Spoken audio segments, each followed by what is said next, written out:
Hi, welcome to Vinley Place. My name is Lisa.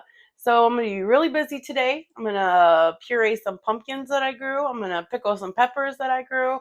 I'm going to pickle some cucumbers that I grew. I'm going to make some apple jelly that I didn't grow.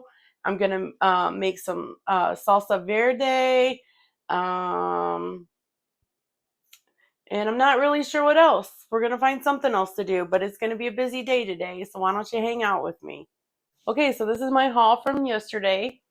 We got green beans, we got serrano peppers, cucumbers, tomatoes, pumpkin, green bell peppers, jalapeno peppers, tomatillos, and a bunch of cherry tomatoes, and a piper. Yes, I let my cat on the table. Some people think it's really gross to let their cat on the table, but she's really old and she has vestibular disease, and this is where she feels safe. So at the moment, this is what my sink looks like on my countertop. So you got to give me just a second to get everything set up. I'm going to start with my pumpkins first. I want to make sure that they're nice and clean. I washed them off with some dish soap and cool water. And then now I'm soaking them in some cool vinegar water. And then I'm going to scrape them and get all the guts and the seeds out. And then I'm going to cover them with a little bit of olive oil and roast them in the oven at 350 for between 40 and 50 minutes, just until they're tender with a fork. While that's going, I'm going to go ahead and get my canner ready. Get that nice and hot. Okay, so what I got going so far is I think I might need 2 canners today. I'm not really sure. So I went ahead and got my stock pot and put a towel at the bottom and filled that up with water, and I'm heating that up. And then I got my regular water bath canner heating up. Okay, so these pumpkins have probably soaked long enough. I'm going to get them out and I'm going to clean them. I'm going to cut them open and scrape all the guts out.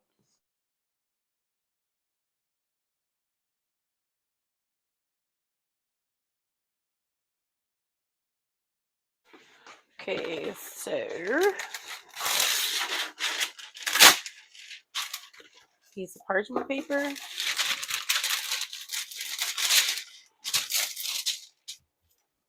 I'm just going to take and poke a few holes in this. I'm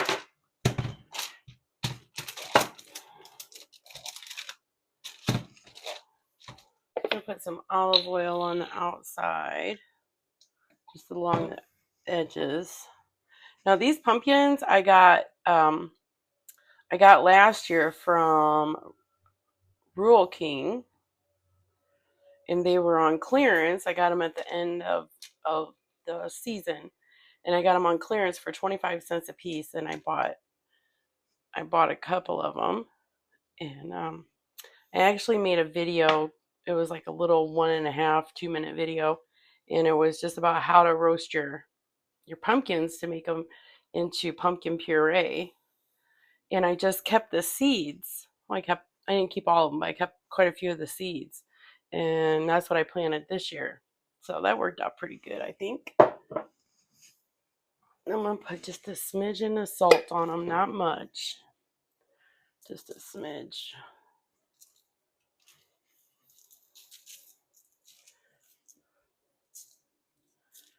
Hardly any on there. And then I'm gonna turn them over like so. And I'm gonna put them in a 350 oven for about 40 to 50 minutes, just until they're fork tender. So now I think I'm gonna go ahead and do my banana peppers. I'm gonna follow the same procedure I did with everything else. I'm just gonna soak them in cool water, wash them off, rinse them really well, and then soak them in some vinegar water.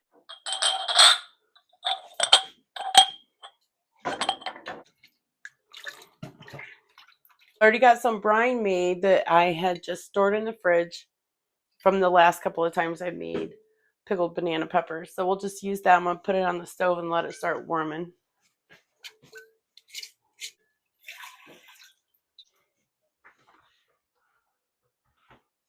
I'm gonna go ahead and start chopping these, and I'm just gonna put these in rings. A lot of times I just put them in like sliced in half, but I'm going to go ahead and make some rings this time. So I'm going to use one of these little jars. I'm going to put just like 1/8 of a teaspoon of pickle crisp in it. Just kind of help keep it a little fresh, hopefully. And I'm just going to start stuffing them in.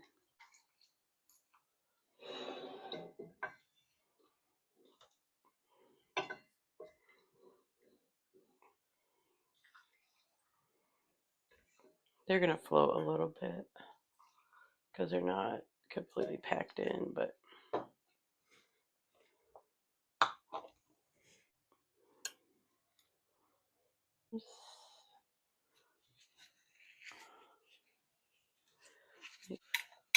lids.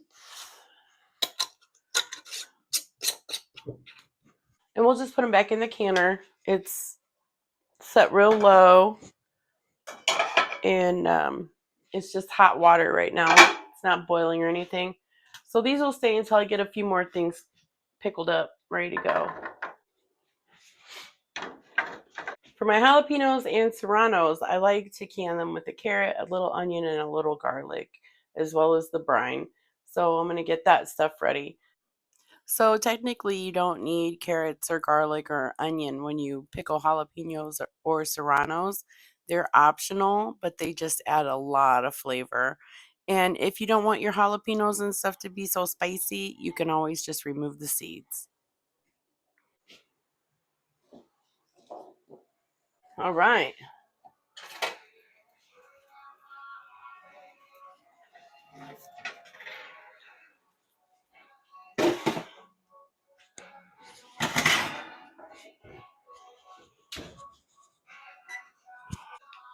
Okay, there's our fork tender pumpkins. We'll just let them cool really well and then we'll scrape them out.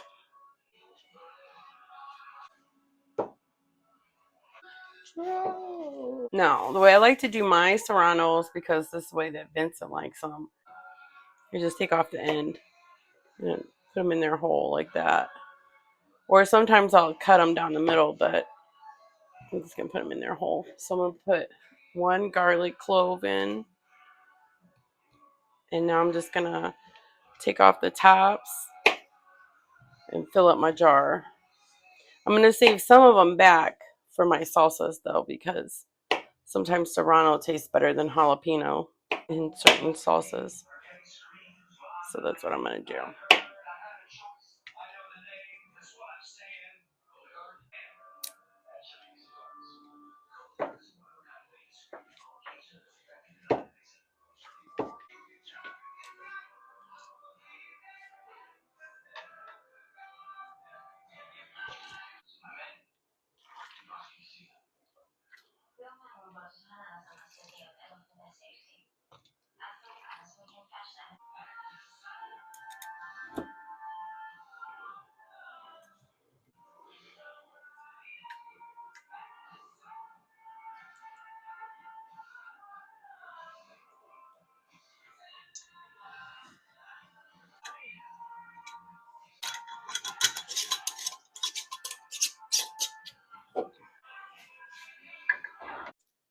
So I decided to slice these serranos here long ways just because I decided I was going to make the jalapenos into the rings that you can use for like nachos or tacos or anything like that. If you've never worked with raw chili peppers like these before, I would highly recommend wearing gloves. The seeds and the juices from the peppers will definitely get to your hands after a while. I've just been dealing with them for about 30 years, so I'm kind of used to them by now. And these jalapenos I'm cutting up into rings for like nachos and tacos. Again, if you don't want your jalapenos and stuff to be so spicy, just take the seeds out. If you go to the store and you buy a can of jalapenos or serrano, that you will notice that they do have carrots and onion and garlic in the can as well. Again, it's just for flavor. And some people like to eat them. Okay, so the canner is full. Let's go ahead and crank that baby up and get her canning.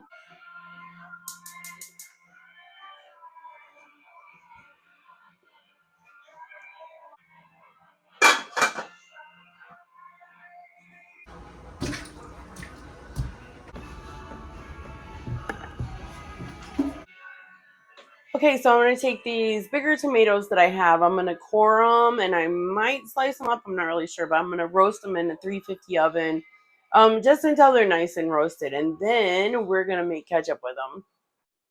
So many times I've been doing videos in the house where I've had the music on in the background and the video has never picked it up. But of course, today it did. So the tomatoes I'm going to roast in like a 400 oven. Just until they start getting real juicy and they kind of pop. And then I'm going to mix them all together with a bunch of spices and seasonings.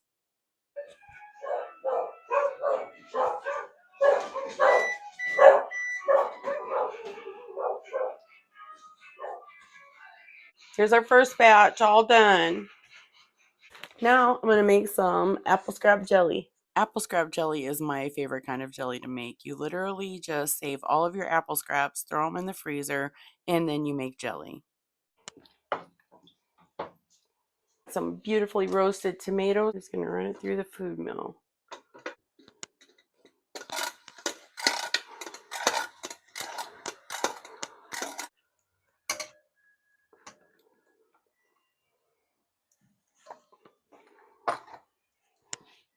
Look at that. Beautiful tomato sauce.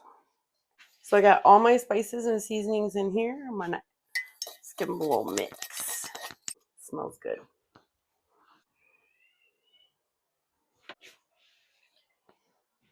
And now I'm gonna reduce it down. So this is the second time that I'm using this ketchup recipe. I really enjoy it. It has real sweet, tangy flavor to it.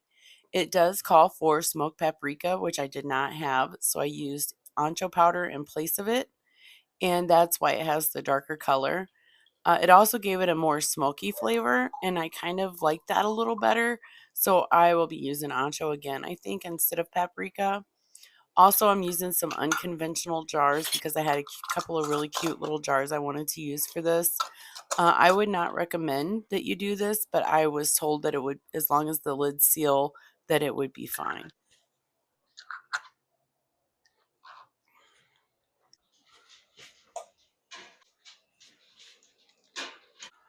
Now we're going to roast some tomatillos. I really enjoy tomatillo peppers. They aren't nearly as spicy as like a serrano or a jalapeno, but they still have a little heat to them. You can use them for salsas, or you can mix them, cut them up and mix them with some meat for like tacos and things like that. They're very flavorful without the extra heat. They do have a little spice to them, but they're just not like a jalapeno or something. And I'm going to roast them in a 400-degree oven. And this is my apple juice from the apple scraps. And I just let it simmer for probably 45 minutes or so. And I got about 6 cups of juice from it. And I ran it through a cheesecloth just to make sure I got all the little bits out. Now, this pot would not work with me at all. And I had a very hard time getting my jelly to set. It was very frustrating.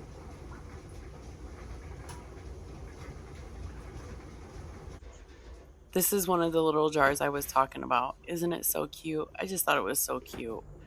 My jelly, you can tell, is not going to set. It's very thin. As I was pouring it in, I thought for sure it's not going to set, but it reached temp and it did what it was supposed to do on the spoon. So I thought I would give it a try. But sure enough, the next day I ended up having to use my trusty stainless steel pot, and I reduced it down by about a jar and a half. And here I'm putting on my onions and garlic and peppers to roast, and I had used all my parchment paper. for the tomatillos. They took the last of it. In my tomatillos, I'm adding some avocado. It will help make the salsa verde a little smoother and creamier. I'm also putting in raw serrano peppers just for the chunk, and a little lemon juice and a little salt. This is cilantro that I'm putting in. It's dried cilantro from my garden last year. And dry has a lot more flavor than fresh, but I should have put fresh in, I think, really. And then there's all my roasted vegetables, and I'm just throwing it all together. And I want it to be chunky. I have a lot of creamy that I've already made, so I wanted this one to be a little chunky, and it was, and it came out great.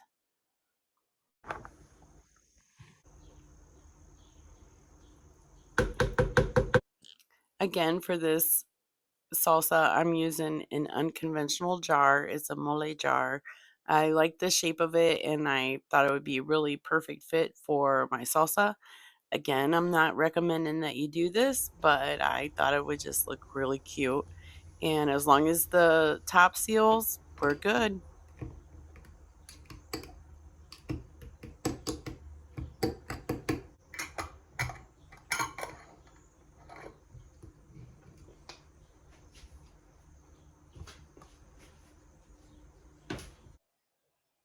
So this is what my kitchen looks like now after a day of canning, like an entire day.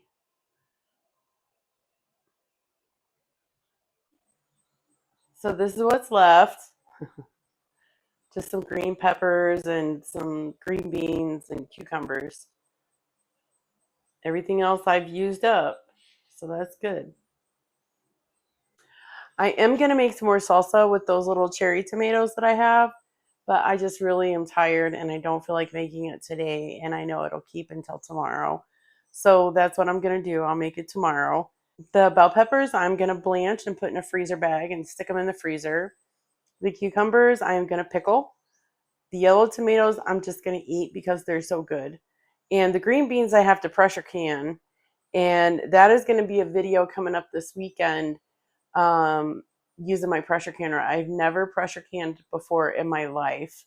So that's something to kind of look forward to. I'm going to unbox my new pressure canner and try it out for the first time with some green beans. And even though my kitchen is a mess and I am exhausted, I am so very happy. Like, I can't even express to you how good it makes me feel to know that everything that except for the apple jelly, everything that I made today was mine. Like, they're all my ingredients, and we're gonna have some really good, safe food. I even made ketchup, so I'm really happy about that. I really appreciate your time. Thank you so much for watching, and you have a great rest of your day, and I'll see you on the next one. Bye bye.